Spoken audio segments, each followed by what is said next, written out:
ଜାଣିଛ କୁହ? ଆଲୋକର ଗତି ସୌରରେଖାର ଗତି କରିଥାଏ। ଲାଇଟ୍ ବଲ୍ବ ଲଣ୍ଠନରିକା ଆଲୋକର ପୃଷ୍ଠ ସ୍କାଇଲାଇଟ୍ର ରଶ୍ମି ପଡ଼ିଥାଏ। ଆଲୋକ ରଶ୍ମି ତାକୁ କୁହାଯାଇଥାଏ। ଆମେ ଆଲୋକ ଆଗେ ABC ତିନୋଟି ପେପର ନେବା। ଆଚ୍ଛା ये A B C हाँ तापरे ABC ପେପର ଆଗେ ନେବା। ଆମେ ଏକ ଉଚ୍ଚତାରେ ଆଉ ତିନୋଟି ଛିଦ୍ର କରିଦେବା। ଛିଦ୍ର ଆମେ ଦେଖିବା ଆମେ ମହମବତୀ ଲଗେଇକି देखिए ଦେଖାଯାଉଛି। हाँ देखा पाइप रे देखिए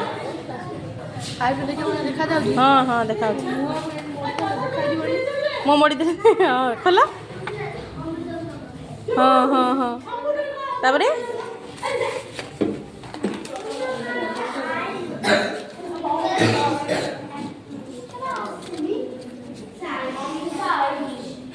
इना कोनटा ସମାନ ଭାଗରେ ସେଟା ହେଇନି।